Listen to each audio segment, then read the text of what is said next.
Hello दोस्तों, तो आप लोग कैसे हैं। आशा कर रहे हैं आप लोग बहुत अच्छे होंगे और अपना प्रिपरेशन अच्छे से कर रहे होंगे। ठीक है दोस्तों, आज के सेशन में हम लोगों ने पढ़ने वाले हैं क्या, प्राचीन भारत के इतिहास में। आज का चैप्टर हमारा है मौर्य साम्राज्य। ठीक है दोस्तों, मौर्य साम्राज्य। मौर्य साम्राज्य में है जो दोस्तों, इसमें बहुत सारे भर भर के क्वेश्चन आते हैं, हर एक एग्जाम में क्वेश्चन पूछा जाता है। ठीक है दोस्तों, खास करके स्टेट पीसीएस में बहुत ज़्यादा क्वेश्चन पूछा जाता है। ठीक है, आज हम लोग इसमें पढ़ने वाले हैं पार्ट 1 में लगभग अति 50 महत्वपूर्ण क्वेश्चन। ठीक है दोस्तों, 50 महत्वपूर्ण क्वेश्चन पढ़ेंगे। ठीक है, और नेक्स्ट क्लास में हम लोग पढ़ेंगे 50 क्लास। ठीक है, तो पार्ट 1 में हम लोग पहले देख लेते हैं क्या, 50 अति महत्वपूर्ण प्रश्न। ठीक है दोस्तों, आप ये वीडियो कहाँ देख रहे हैं, यूट्यूब चैनल जोहार पीसीएस में। ठीक है दोस्तों, भाई चंदन सर। ठीक है, चलिए बिना सेशन को लेट किए हुए इस सेशन को हम लोग आगे बढ़ाते हैं।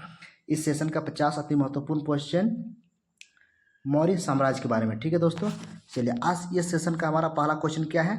इस सेशन का हमारा पहला क्वेश्चन है कि देखिए, यहाँ पर बोला जा रहा है प्रथम, ठीक है दोस्तों, प्रथम भारतीय साम्राज्य स्थापित किया गया था। यानी मौर्य साम्राज्य के बारे में बताया जा रहा है कि प्रथम भारतीय साम्राज्य जो है स्थापित किया गया था। ठीक है, तो ऑप्शन देख लेते हैं हम लोग। ऑप्शन में क्या दिया हुआ है, ऑप्शन ए में दिया हुआ है कनिष्क के द्वारा, बी में दिया हुआ है हर्ष के द्वारा, सी में दिया हुआ है चंद्रगुप्त मौर्य के द्वारा, और डी में दिया हुआ है समुद्रगुप्त के द्वारा। ठीक है दोस्तों, इसका राइट आंसर क्या हो जाएगा दोस्तों, इसका राइट आंसर हमारा हो जाएगा ऑप्शन नंबर सी। ठीक है, तो क्या हो जाएगा option number C, Chandragupta Maurya के द्वारा जो है प्रथम साम्राज्य स्थापित किया गया था। ठीक है दोस्तों, चलिए नेक्स्ट क्वेश्चन को रिमूव करते हैं। इस सेशन का हमारा दूसरा क्वेश्चन क्या है, इस सेशन का हमारा दूसरा क्वेश्चन है भारत में पहले साम्राज्य की स्थापना किस शासक के द्वारा की गई थी। ठीक है दोस्तों, उसमें क्वेश्चन कुछ और बोला गया था, इसमें क्वेश्चन क्या हो रहा है, किस शासक पूछा है। ठीक है, यानी यहाँ पर राजा के बारे में पूछा है। ठीक है दोस्तों, चलिए हम लोग देख लेते हैं। ऑप्शन में क्या दिया हुआ है,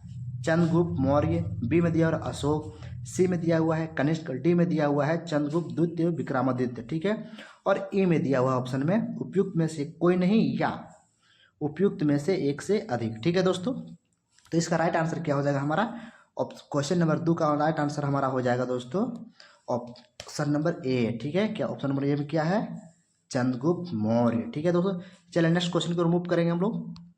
इस सेशन का हमारा तीसरा क्वेश्चन है दोस्तों। इस सेशन का तीसरा क्वेश्चन क्या है, निम्नलिखित में से कौन सा सबसे पुराना राजवंश है। ठीक है दोस्तों, देखिए यहाँ पर पूछा गया, हिस्ट्री से पढ़ रहे हैं हम लोग प्राचीन भारत। ठीक है दोस्तों, प्राचीन भारत में क्या पढ़ रहे हैं हम लोग, मौर्य साम्राज्य। ठीक है, चलिए देखते हैं सबसे पुराना राजवंश कौन सा है। ठीक है, ऑप्शन देख लेते हैं। ए में दिया हुआ है गुप्त, बी में मौर्य, सी में वर्धन, और डी में कुषाण। ठीक है दोस्तों, राइट आंसर हमारा क्या हो जाएगा, ऑप्शन नंबर बी। ठीक है दोस्तों, राइट क्या हो जाएगा, ऑप्शन नंबर बी, यानी सबसे पुराना राजवंश कौन सा है, मौर्य साम्राज्य। ठीक है दोस्तों, चलिए option number B right answer. ठीक है, नेक्स्ट क्वेश्चन की ओर मूव करते हैं।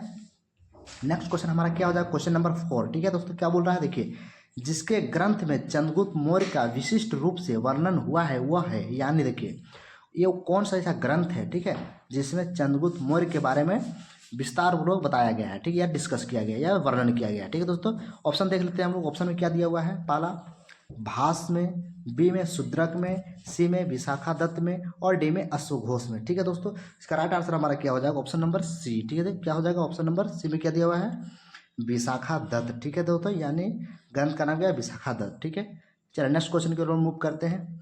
इस सेशन का हमारा 5वां क्वेश्चन क्या है दोस्तों, देख लेते हैं। यूनानी लेखक, ठीक है दोस्तों, क्या बोल रहा है, यूनानी लेखक जस्टिन द्वारा, ये जस्टिन एक यूनानी लेखक है, ठीक है, के द्वारा किसे सेंड्रोकोटस कहा गया, यानी सेंड्रोकोटस कहा गया। ठीक है दोस्तों, यूनानी जस्टिस एक लेखक है, यूनानी लेखक हैं, वो तो सेंड्रोकोटस के नाम से या उपाधि से किसे जाना जाता है। ऑप्शन देख लेते हैं हम लोग, क्या दिया हुआ है, ए में चंद्रगुप्त मौर्य, बी में चंद्रगुप्त प्रथम, सी में चंद्रगुप्त द्वितीय, और डी में समुद्रगुप्त। ठीक है दोस्तों, राइट आंसर हमारा क्या हो जाएगा, ऑप्शन नंबर 5 का ऑप्शन नंबर ए। ठीक है दोस्तों, ऑप्शन नंबर ए में चंद्रगुप्त मौर्य को जो है सेंड्रोकोटस भी कहा जाता है, ये ऑप्शन आएगा दोस्तों। ठीक है, ये क्वेश्चन को ध्यानपूर्वक देखिएगा, कोई भी एग्जाम में आ सकता है। ठीक है, चंद्रगुप्त को किस नाम से और जाना जाता था। ठीक है, चलिए नेक्स्ट क्वेश्चन की ओर मूव करते हैं दोस्तों। इस सेशन का हमारा छठा क्वेश्चन क्या है, इस सेशन का हमारा छठा क्वेश्चन है सेंड्रोकोटस। देखिए वही क्वेश्चन आ गया ना, देखिए ध्यान से देखिएगा, सेंड्रोकोटस से चंद्रगुप्त मौर्य की पहचान किसने की, यानी इससे किसको डिनोटेट किया गया है। ए दिया हुआ है विलियम जोन्स ने दिया है, बी में वी स्मिथ ने, सी में आर के मुखर्जी ने, और डी में डी आर भंडारक ने। ठीक है दोस्तों, इसका राइट आंसर हमारा क्या हो जाएगा, option number A, William Jones ने क्या किया है, सेंड्रोकोटस से डिनोट किया है किसको, चंद्रगुप्त मौर्य को। ठीक है, चलिए नेक्स्ट क्वेश्चन को रिमूव करते हैं दोस्तों। नेक्स्ट क्वेश्चन हमारा क्या हो जाएगा, क्वेश्चन नंबर 7, ठीक है। देखिए बहुत ही फेमस क्वेश्चन है, ठीक है। कौटिल्य प्रधानमंत्री थे, यानी कौटिल्य जो है जो कौटिल्य जो है अर्थशास्त्र के माने जाते हैं, ठीक है। ये किसके प्रधानमंत्री थे, ठीक है। तो ऑप्शन देख लेते हैं हम लोग। चंद्रगुप्त विक्रमादित्य के, बी में दिया हुआ अशोक के, सी में दिया हुआ चंद्रगुप्त मौर्य के, और डी में दिया हुआ है राजा जनक के, ठीक है दोस्तों। इसका राइट आंसर हमारा क्या हो जाएगा, क्वेश्चन नंबर 7 का राइट आंसर हमारा ऑप्शन नंबर सी हो जाएगा, ठीक है दोस्तों। या चंद्रगुप्त मौर्य के। देखिए दोस्तों क्वेश्चन ऐसा ऐसा लगेगा ना कि यही ऑप्शन होगा, लेकिन ये सही नहीं है, ठीक है। इसलिए क्वेश्चन को ध्यानपूर्वक देखिएगा, ठीक है। चलिए नेक्स्ट क्वेश्चन को रिमूव करते हैं। ये सेशन का हमारा 8वां क्वेश्चन क्या है दोस्तों, क्वेश्चन का 8वां सेशन है कि चाणक्य, ठीक है दोस्तों। चाणक्य अपने बचपन में किस नाम से जाने जाते थे, यानी डायरेक्ट पूछा जा रहा है दोस्तों कि चाणक्य बचपन का नाम क्या था, ठीक है दोस्तों। यानी बचपन का नाम क्या था, ठीक है। चलिए हम लोग देख लेते हैं ऑप्शन।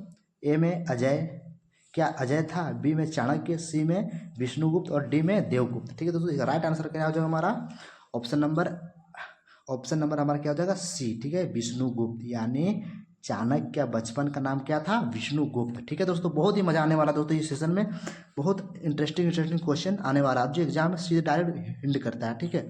चलिए नेक्स्ट क्वेश्चन को मूव करते हैं। क्वेश्चन नंबर 9 हमारा क्या बोल रहा है, देखिए कौटिल्य की पुस्तक, ठीक है दोस्तों। कौटिल्य की पुस्तक अर्थशास्त्र किस विषय पर आधारित है। ये भी क्वेश्चन बहुत सारे एग्जाम में पूछा गया है दोस्तों, ठीक है, कि कौटिल्य की जो पुस्तक है वो किस विषय पे आधारित है, ठीक है।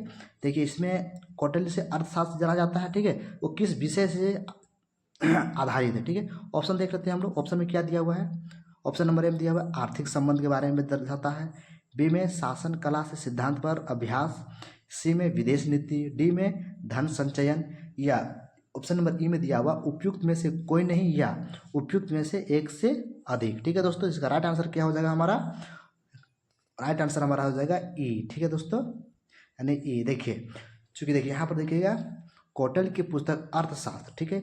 अर्थशास्त्र मतलब समझिएगा, अर्थशास्त्र में क्या होता है, रुपया पैसा के बारे में बताया जाता है, लेकिन नहीं, इसके हिसाब से ऑप्शन में नहीं जाइएगा, ठीक है, क्योंकि इसके हिसाब से क्या हो जाएगा आर्थिक संबंध, ठीक है, लेकिन नहीं, इसका क्या हो जाएगा कौटिल्य का जो अर्थशास्त्र किताब है उसके बारे में राजनीति के बारे में बताया गया, ठीक है। तो राजनीति के बारे में यहाँ पर कहीं कोई जिक्र नहीं है, तो ऑप्शन यहाँ पर कोई नहीं, यानी ऑप्शन नंबर सी ई सही होगा, ठीक है दोस्तों। चलिए नेक्स्ट क्वेश्चन को मूव करते हैं हम लोग, ठीक है।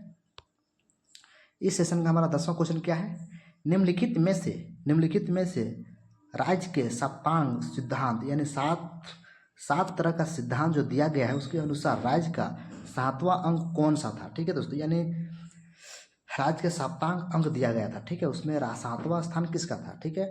ऑप्शन देख लेते हैं। जनपद, बी में दुर्ग, सी में मित्र, डी में कोष, ठीक है दोस्तों। इसका राइट आंसर हमारा क्या हो जाएगा, ऑप्शन नंबर सी, ठीक है, यानी मित्र। यानी जो 7वां सप्तांग का जो लास्ट है जो वो क्या होगा, मित्र हो जाएगा, ठीक है। चलिए नेक्स्ट क्वेश्चन को रिमूव करते हैं। इस सेशन का हमारा 11वां क्वेश्चन क्या है, क्वेश्चन नंबर 11 में देखिए कौटिल्य के अर्थशास्त्र, ठीक है। तो देखिए फिर से वही क्वेश्चन है, ठीक है। कौटिल्य के अर्थशास्त्र में किस पहलू पर प्रकाश डाला गया, देखिए क्वेश्चन को यहाँ पर घुमा दिया गया, ठीक है। उसमें पूछा था किस विषय से संबंधित था, और इसमें बोला गया है कि अर्थशास्त्र के पहलू किस पर प्रकाश डाला गया, ठीक है। आप लोग टेंशन नहीं लेना दोस्तों, ध्यानपूर्वक क्वेश्चन पढ़ना, क्वेश्चन में ही आंसर होता है, ठीक है।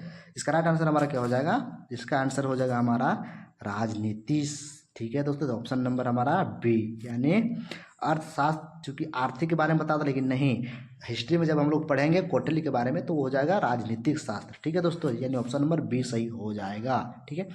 चलिए नेक्स्ट क्वेश्चन को मूव करते हैं दोस्तों। इस सेशन का हमारा 12वां क्वेश्चन क्या है, देखिए कौटिल्य, ठीक है दोस्तों। कौटिल्य अर्थशास्त्र के अनुसार निम्नलिखित में से कौन सही है, ठीक है। यहाँ पर सही पूछा है, ठीक है।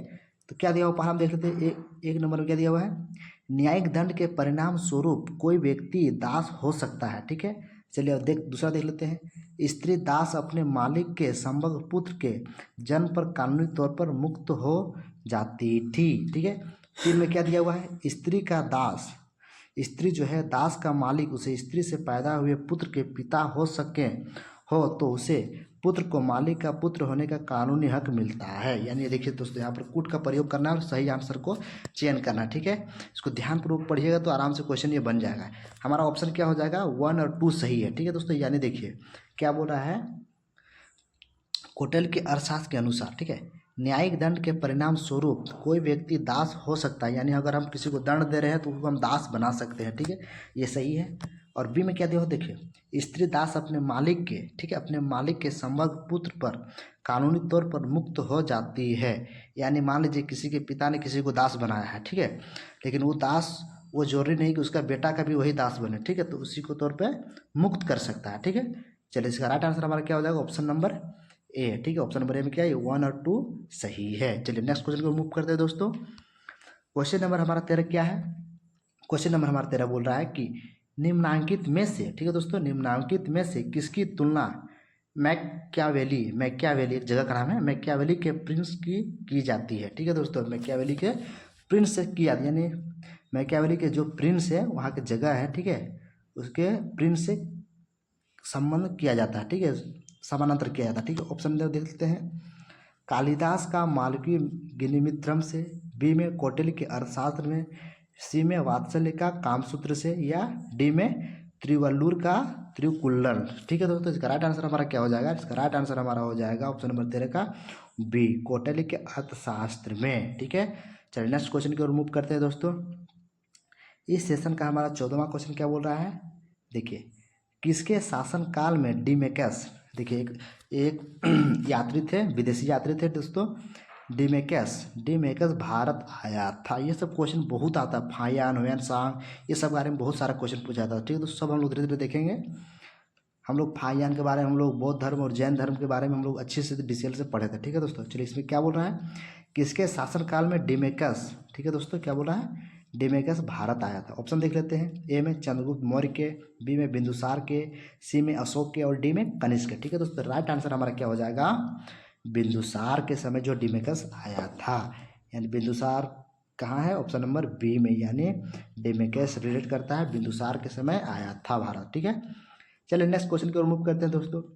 नेक्स्ट क्वेश्चन हमारा 15वां क्वेश्चन क्या बोल रहा है, देखिए, बिंदुसार के शासनकाल में अशोक ने अवंती महाजनपद जीतकर मौर्य साम्राज्य में मिला लिया था। इसका उल्लेख किस ग्रंथ में मिलता है, यानी बोल रहा है कि अशोक जो है अवंती महाजनपद को जीत लिया, ठीक है, और वो कौन से साम्राज्य में मिला लिया, वो उसका उल्लेख कौन से ग्रंथ में किया गया है, ठीक है। ऑप्शन देख लेते हैं हम लोग। ऑप्शन में क्या दिया हुआ, देखिए, ऑप्शन में हमारा दिया हुआ है बुद्ध घोष की समंत पाशादिका से, बी में कौटिल्य के अर्थशास्त्र से, और सी में पाणिनि के अष्टाई से, मिस्टेक हुआ है यहाँ पर, डी में पतंजलि के महाभाष्य से, ठीक है दोस्तों। तो इसका राइट आंसर हमारा क्या हो जाएगा, इसका राइट आंसर हमारा हो जाएगा ऑप्शन नंबर ए, ठीक है दोस्तों। ऑप्शन नंबर ए में क्या दिया,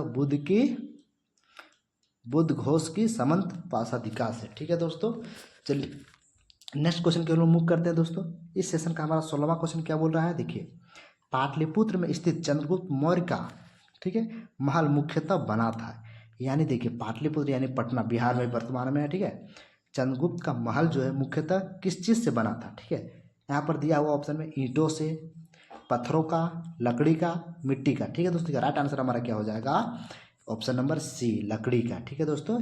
यानी चंद्रगुप्त मौर्य का जो है महल है पाटलिपुत्र में, वो किस चीज़ से बना था, लकड़ी से बना था, ठीक है दोस्तों। चलिए नेक्स्ट क्वेश्चन की ओर मूव करते हैं दोस्तों। नेक्स्ट क्वेश्चन हमारा क्या हो जाएगा, क्वेश्चन नंबर 17, 17वां क्वेश्चन, ठीक है। किस प्राचीन नगर के अवशेष कुम्हार स्थल, या कुम्हार होगा दोस्तों, कुमार स्थल से प्राप्त हुए हैं, ये एक जगह का स्थान है, ठीक है, कुम्हार स्थल से प्राप्त हुए हैं। ए में दिया हुआ वैशाली से, बी में पाटलिपुत्र से, सी में कपिलवस्तु से, और डी में श्रावस्ती से, ठीक है दोस्तों। तो 17वां का आंसर हमारा क्या हो जाएगा, ऑप्शन नंबर बी हो जाएगा, ठीक है दोस्तों, यानी पाटलिपुत्र से जो है कुम्हारगांवा का स्थल प्राप्त हुआ है, ठीक है। चलिए नेक्स्ट क्वेश्चन की ओर मूव करते हैं। इस सेशन का हमारा 18वां क्वेश्चन क्या बोल रहा है दोस्तों, 18वां क्वेश्चन बोल रहा है बुलंदी बाग, ठीक है, यानी एक जगह है बुलंदी बाग प्राचीन स्थल था, ठीक है, क्या था, कपिल वस्तु का, बी में पाटलिपुत्र का, सी में श्रावस्ती का, डी में वाराणसी का, ठीक है। इसका राइट आंसर हमारा क्या हो जाएगा दोस्तों, इसका राइट आंसर हमारा हो जाएगा क्वेश्चन नंबर 18 का पाटलिपुत्र, ठीक है, ऑप्शन नंबर बी, पाटलिपुत्र आ जाएगा, ठीक है दोस्तों। चलिए नेक्स्ट क्वेश्चन को रिमूव करते हैं दोस्तों।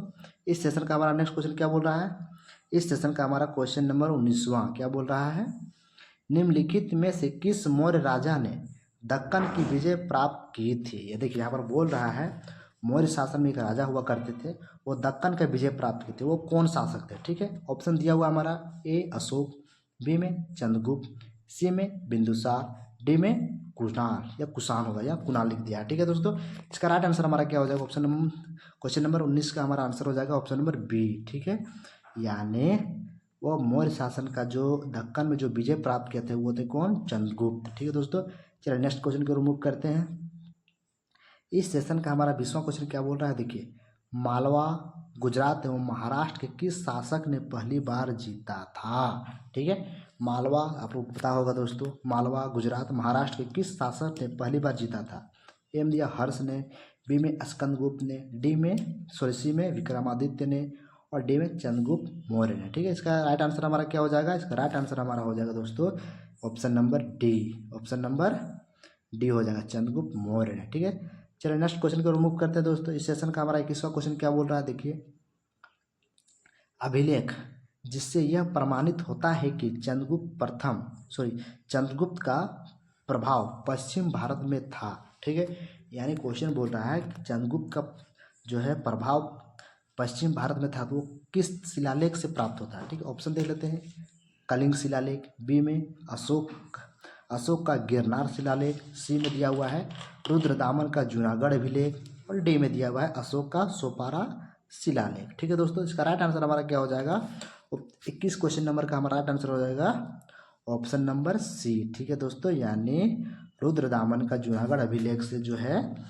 पता चलता है कि चंद्रगुप्त का प्रभाव जो है पश्चिम भारत की ओर था। ठीक है, चलिए नेक्स्ट क्वेश्चन को रिमूव करते हैं दोस्तों। नेक्स्ट क्वेश्चन हमारा क्या हो जाएगा, क्वेश्चन नंबर 22। ठीक है, गुजरात, ठीक है दोस्तों, गुजरात चंद्रगुप्त मौर्य के साम्राज्य में न्यू सम्मिलित था, यह प्रमाणित होता है, यानी ये सम्मिलित था गुजरात के चंद्रगुप्त से। ठीक है दोस्तों, यह प्रमाणित होता है, किससे प्रमाणित होता है, ऑप्शन नंबर देख लेते हैं, ग्रीक विद्वानों से, रुद्र दमन के जूनागढ़ शिलालेख अभिलेख से, जैन परंपरा से, या अशोक के स्तंभ टूल से। ठीक है दोस्तों, इसका राइट आंसर हमारा क्या हो जाएगा, ऑप्शन नंबर बी। ठीक है, यानी रुद्र दमन के जूनागढ़ अभिलेख से प्राप्त होता है कि चंद्रगुप्त मौर्य जो है साम्राज्य जो है न्यू सम्मिलित था। ठीक है, चलिए नेक्स्ट क्वेश्चन को रिमूव करते हैं दोस्तों। इस सेशन का हमारा 23वां क्वेश्चन क्या बोल रहा है, देख लेते हैं।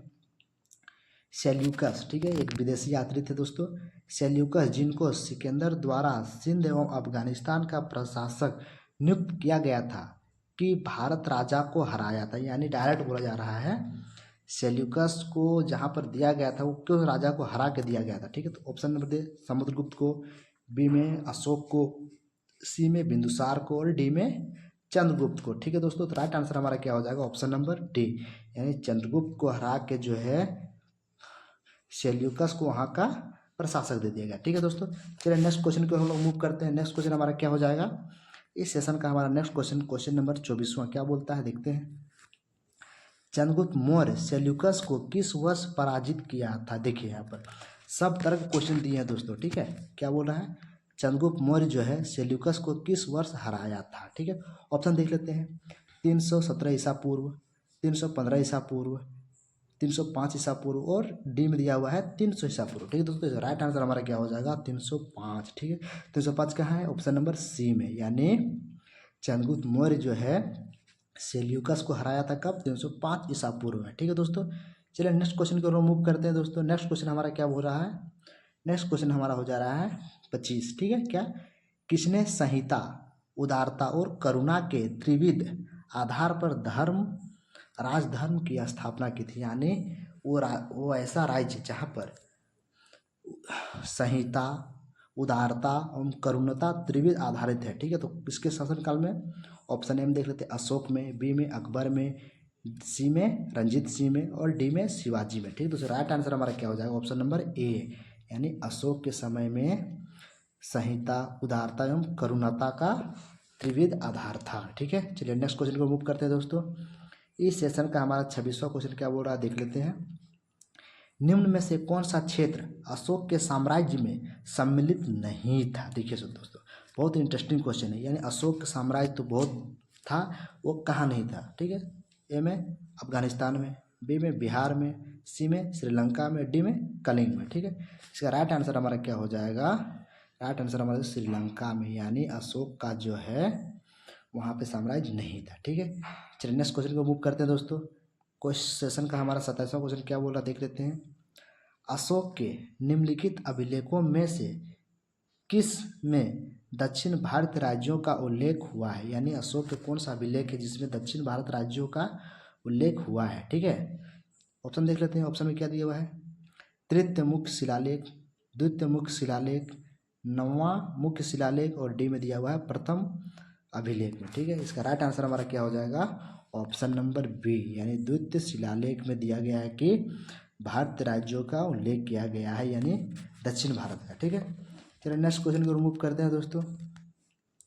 इस सेशन का हमारा नेक्स्ट क्वेश्चन है, देखिए दोस्तों नेक्स्ट क्वेश्चन हमारा क्या है, क्वेश्चन नंबर 28वां क्या बोल रहा है, देखिए अशोक का प्रथम, देखिए दोस्तों उस टाइम प्राचीन काल में बात हो रहा है। ठीक है, बहुत इंटरेस्टिंग क्वेश्चन है। ठीक है, अशोक का प्रथम अस्पताल, जो हॉस्पिटल भी बनाया था, ठीक है, अस्पताल एवं औषधि बाग, यानी उस बाग में जो है सारे औषधि प्रकार के पौधे मिलते थे, ठीक है, का निर्माण करवाया था। ठीक है, तो कौन करवाया था, ऑप्शन देख लेते हैं।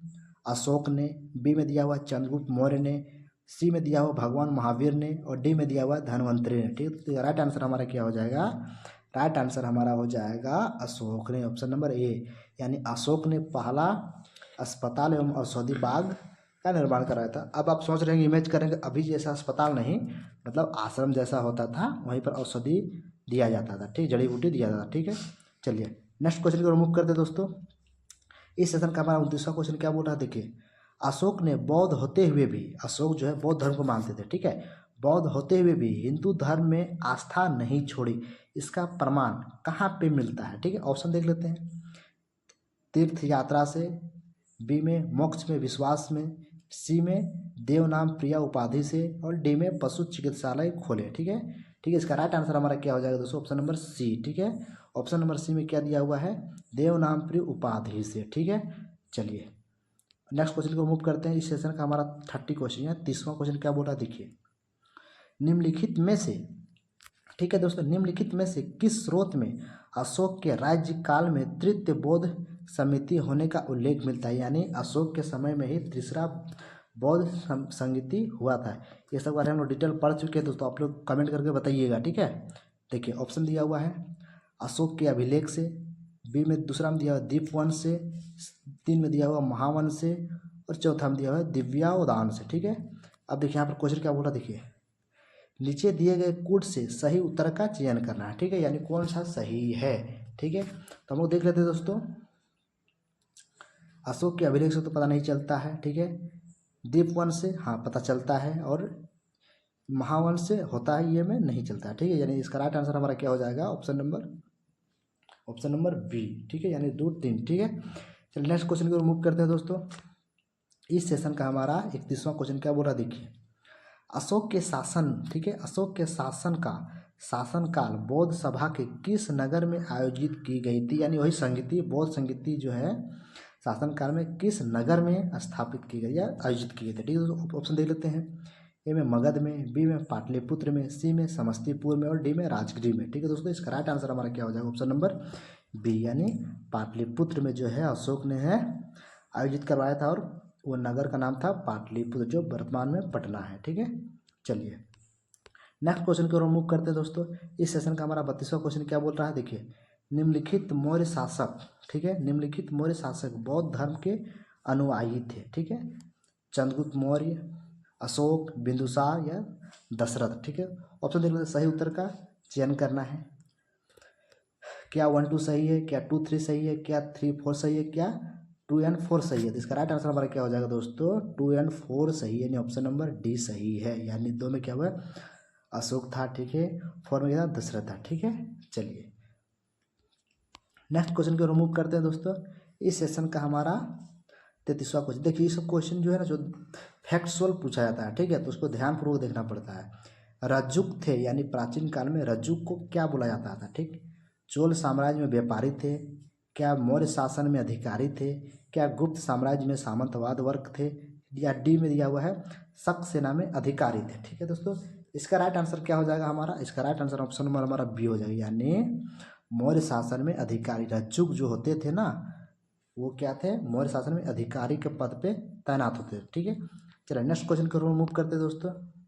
इस सेशन का हमारा 34वां क्वेश्चन क्या बोल रहा है, देखिए सार्थवाह, ठीक है, सार्थवाह किसे कहते थे, ठीक है, सार्थवाह जो है किसे कहते थे, दलालों को, बी में दिया हुआ व्यापारियों के काफिले को, सी में दिया हुआ महाजनों को, और डी में दिया हुआ है तीर्थयात्रियों को। ठीक है दोस्तों, इसका राइट आंसर हमारा क्या हो जाएगा, ऑप्शन नंबर बी, यानी व्यापारियों के काफिले को क्या कहा जाता था, सार्थवाह कहा जाता था। ठीक है दोस्तों, चलिए इस सेशन का हम लोग अब नेक्स्ट क्वेश्चन पढ़ेंगे। नेक्स्ट क्वेश्चन हमारा क्या है, नेक्स्ट क्वेश्चन हमारा क्या है दोस्तों, नेक्स्ट क्वेश्चन हमारा क्वेश्चन नंबर 35 हुआ। क्या बोला देखिए, निम्नलिखित में से कौन सा अधिकारी, ठीक है दोस्तों, यानी निम्नलिखित में से कौन से अधिकारी मौर्य प्रशासन का भाग नहीं था।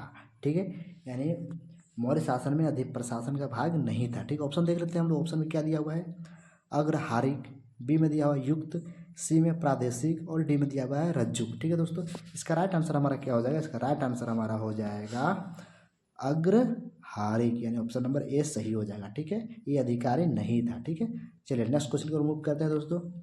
इस सेशन का हमारा 36वां क्वेश्चन क्या बोल रहा है, देखिए, सारनाथ स्तंभ का निर्माण किया गया था। ठीक है, यानी सारनाथ में जो स्तंभ लगा हुआ है उसका निर्माण किया गया था, हर्षवर्धन ने किया था, कि अशोक ने किया था, कि गौतम बुद्ध ने किया था, कि कनिष्क ने किया था। ठीक है दोस्तों, इसका राइट आंसर हमारा क्या हो जाएगा, ऑप्शन नंबर बी हो जाएगा, यानी अशोक ने किया था। जो सारनाथ में जो अभिलेख है या स्तंभ है उसका निर्माण कौन करवाया था, अशोक ने करवाया था। ठीक है, चलिए नेक्स्ट क्वेश्चन को रिमूव करते हैं दोस्तों। नेक्स्ट क्वेश्चन हमारा क्या हो जाएगा, क्वेश्चन नंबर 37 में क्या बोला है, निम्नलिखित में से किस सर्वश्रेष्ठ स्तूप माना है, यानी किसे सर्वश्रेष्ठ स्तूप माना है।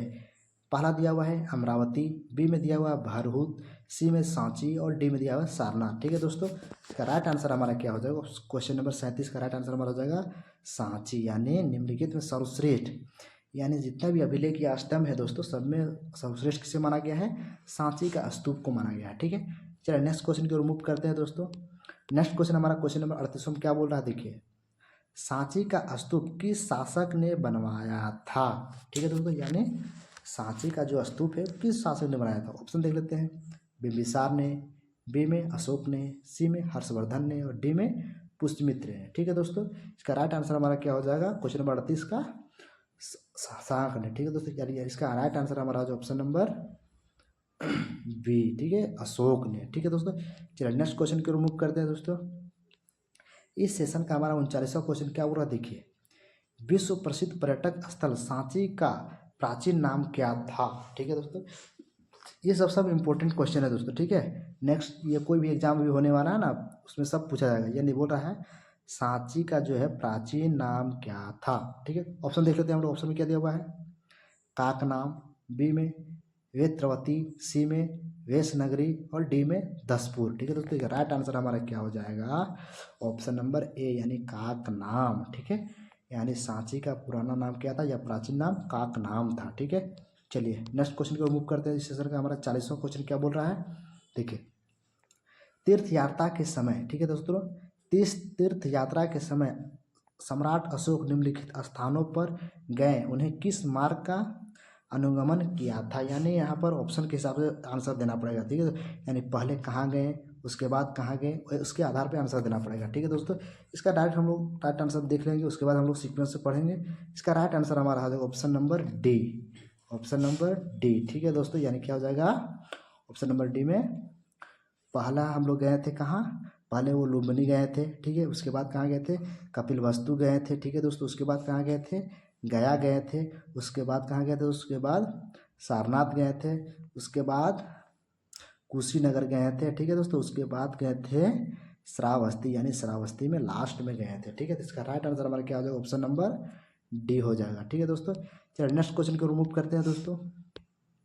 इस सेशन का हमारा 41वां क्वेश्चन क्या बोल रहा है, देखिए, अशोक के शिलालेखों, ठीक है, इंस्क्रिप्शन में, ठीक है, में प्रयुक्त भाषा है, यानी अशोक के जो शिलालेख हैं उसमें जो भाषा है वो कौन सा है। ठीक है, संस्कृत है, प्राकृत है, पाली है, या हिंदी है। ठीक है दोस्तों, इसका राइट आंसर हमारा क्या हो जाएगा, इसका राइट आंसर हमारा हो जाएगा ऑप्शन नंबर बी, यानी प्राकृत हो जाएगा। यानी अशोक का जितना शिलालेख है ना वो सब प्राकृत भाषा में उल्लेखित है। ठीक है, चलिए नेक्स्ट क्वेश्चन को रिमूव करते हैं दोस्तों। इस सेशन का हमारा 42वां क्वेश्चन क्या बोल रहा है, देखिए, निम्नलिखित में से कौन सा अशोक कालीन अभिलेख खरोष्टी लिपि में है। ठीक है, यानी अशोक के जो लिपि हैं, अशोक कालीन जो अभिलेख है उसमें खरोष्टी लिपि है। ठीक है, तो कौन से कालीन है, ठीक है, देख लेते हैं। उसको कालीन अभिलेख लिपि में है, खरोष्टी लिपि में है। क्या कालसी का अभिलेख, क्या गिरनार का अभिलेख, क्या शाहबाज गाड़ी का अभिलेख, या मेरठ का। ठीक है, इसका राइट आंसर हमारा क्या हो जाएगा दोस्तों, इसका राइट आंसर हमारा हो जाएगा शाहबाज गाड़ी, यानी ऑप्शन नंबर सी सही हो जाएगा। ये जो है यहाँ का जो अभिलेख है वो खरोष्टी लिपि में है। ठीक है दोस्तों, चलिए नेक्स्ट क्वेश्चन को मूव करते हैं। इस सेशन का हमारा 43वां क्वेश्चन क्या बोल रहा है देख लेते हैं। पत्थर पर प्राचीनतम शिलालेख किस भाषा में थे, यानी पत्थर पर जो उकेरा गया प्राचीनतम शिलालेख है वो किस भाषा में था। ठीक है, ऑप्शन नंबर देख लेते हैं। क्या पाली में, बी में संस्कृत में, सी में प्राकृत में, और डी में ब्राह्मी में। ठीक है दोस्तों, इसका राइट आंसर हमारा क्या हो जाएगा, ब्राह्मी में, यानी ऑप्शन नंबर डी। सॉरी दोस्तों, इसमें इसका राइट आंसर हमारा हो जाएगा, इसका राइट आंसर प्राकृतिक हो जाएगा। ठीक है, यानी ऑप्शन नंबर सी हो जाएगा। ठीक है, चलिए नेक्स्ट क्वेश्चन को रिमूव करते हैं दोस्तों। इस सेशन का हमारा 44वां क्वेश्चन क्या बोल रहा है देखिए। अशोक के शिलालेखों, ठीक है, अशोक के शिलालेखों को सर्वप्रथम किसने पढ़ा था। ये बहुत इंपॉर्टेंट क्वेश्चन है दोस्तों। ठीक है, अशोक के जितने भी शिलालेख हुए हैं उसमें सबसे सर्वप्रथम किसने पढ़ा था। ऑप्शन देख लेते हैं। वुहलर ने, बी में रॉबर्ट सेवेल ने, सी में जेम्स प्रिंसेप ने, और डी में कॉड्रेक्टन ने। ठीक है दोस्तों, इसका राइट आंसर हमारा क्या हो जाएगा, जेम्स प्रिंसेप, ये जो है अंग्रेज थे। ठीक है दोस्तों, चलिए नेक्स्ट क्वेश्चन को रिमूव करते हैं। नेक्स्ट क्वेश्चन हमारा क्या हो जाएगा इस सेशन का हमारा 45वां क्वेश्चन है कि ब्राह्मणी लिपि को सर्वप्रथम किसने पढ़ा था। ठीक है दोस्तों, यानी ब्राह्मणी लिपि एक प्रकार का होता है ना, तो उसको कौन पढ़ा था सबसे पहले। ऑप्शन देख लेते हैं। ए कनिंघम ने, बी में एच दानी ने, सी में व्यूलर ने, और डी में जेम्स प्रिंसेप ने। ठीक है दोस्तों, इसका राइट आंसर हमारा क्या हो जाएगा, जेम्स प्रिंसेप ने, यानी ऑप्शन नंबर डी सही हो जाएगा। चलिए इस सेशन का हमारा नेक्स्ट क्वेश्चन देख लेते हैं दोस्तों। इस सेशन का हमारा 46वां क्वेश्चन क्या बोल रहा है। अशोक के शिलालेखों को पढ़ने वाला प्रथम अंग्रेज कौन था। ठीक है दोस्तों, यानी प्रथम अंग्रेज कौन था, तो प्रथम अंग्रेज कौन था अभी हम लोग पढ़े थे। डायरेक्ट आंसर हम लोग जानने पड़े जाते हैं, ऑप्शन नंबर डी, यानी जेम्स प्रिंसेप थे, प्रथम अंग्रेज थे जो अशोक के शिलालेखों को पढ़ा था। ठीक है, चलिए नेक्स्ट क्वेश्चन को रिमूव करते हैं दोस्तों इस सेशन का हमारा नेक्स्ट क्वेश्चन क्या बोल रहा है। क्वेश्चन नंबर 47वां कि मौर्य साम्राज्य के पेशावर, ठीक है, के निकट उत्तर पश्चिम भाग में अशोक के शिलालेख थे। यानी मौर्य साम्राज्य जब था तब पेशावर एक जगह का नाम है। ठीक है, उसके निकट पश्चिम भाग में अशोक के शिलालेख थे, वो कौन सी लिपि में थे। ठीक है, ऑप्शन देखिए। ब्राह्मणी लिपि में, बी में आर्जमेयिक लिपि में, सी में देवनागरी लिपि में, और डी में खरोष्टी लिपि में। ठीक है दोस्तों, इसका राइट आंसर हमारा क्या हो जाएगा, खरोष्टी लिपि में। ठीक है, चलिए नेक्स्ट क्वेश्चन को रिमूव करते हैं दोस्तों। इस सेशन का हमारा 48वां क्वेश्चन ये देखिए। वह स्थान, ठीक है दोस्तों, वह स्थान जहाँ प्राक यानी प्राकृतिक होगा, यहाँ प्राक है और क्वेश्चन ही इस तरह बना हुआ है। प्राक अशोक ब्राह्मणी लिपि का पता चलता है, तो किस चीज़ से पता चलता है भाई देख लेते हैं। ऑप्शन ए में नागार्जुन कोंडा से, बी में अनुराधापुरा से, सी में ब्राह्मगिरी से, डी में मास्की से। ठीक है, इसका राइट आंसर हमारा क्या हो जाएगा दोस्तों, इसका राइट आंसर हमारा हो जाएगा अनुराधापुरा से पता चलता है प्राक ब्राह्मणी लिपि का। ठीक है, चलिए नेक्स्ट क्वेश्चन को मूव करते हैं दोस्तों। इस सेशन का हमारा 49वां क्वेश्चन क्या बोल रहा है देख लेते हैं। प्राचीन भारत में निम्नलिखित में से कौन सी एक लिपि दाएं यानी दाहिना, ठीक है दोस्तों, दाएं से बाएं की ओर लिखी जाती थी। ध्यान दीजिएगा दोस्तों, क्या बोल रहा है, दाएं से बाएं की ओर लिखी जाती थी। ठीक है, ऑप्शन देख लेते हैं। ब्राह्मणी लिपि, बी में नंदनागरी लिपि, सी में शारदा लिपि, या डी में खरोष्टी लिपि। ठीक है दोस्तों, राइट आंसर हमारा क्या हो जाएगा, खरोष्टी लिपि, यानी ये जो है दोस्तों दाएं, ठीक है, दाएं से बाएं की ओर लिखी जाती थी। ठीक है, चलिए नेक्स्ट क्वेश्चन को रिमूव करते हैं दोस्तों।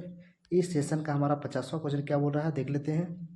इस सेशन का 50वां क्वेश्चन बोल रहा है निम्नलिखित में से प्राचीन भारत की कौन सी लिपि दाहिने से बाएं की ओर लिखी जाती है। लगता है रिपीट हो गया दोस्तों, देख लेते ऑप्शन में। ब्राह्मणी लिपि, शारदा लिपि, खरोष्टी लिपि, देवनागरी, या उपयुक्त में से कोई नहीं। इसका राइट आंसर हमारा हो जाएगा ऑप्शन नंबर सी, यानी खरोष्टी लिपि। यही है दाहिना से बायां को ओर लिखा जाता था। ठीक है, इस सेशन का हमारा ये अंतिम क्वेश्चन था दोस्तों। अब हम लोग इसका पार्ट 2 कल लेके आएंगे, नेक्स्ट वीडियो में लेके आएंगे। तब तक हमारे यूट्यूब चैनल पे बने रहें। हमारा वीडियो कैसा लगा आप कमेंट करके ज़रूर बताएं। तब तक के लिए आप बने रहें, नेक्स्ट वीडियो का इंतजार कीजिए। सेकेंड पार्ट आएगा कल 50 क्वेश्चन को लेकर। ठीक है, चलिए ठीक है दोस्तों, अपना रिवीजन करते रहिए और अच्छे से पढ़िए। जय हिंद।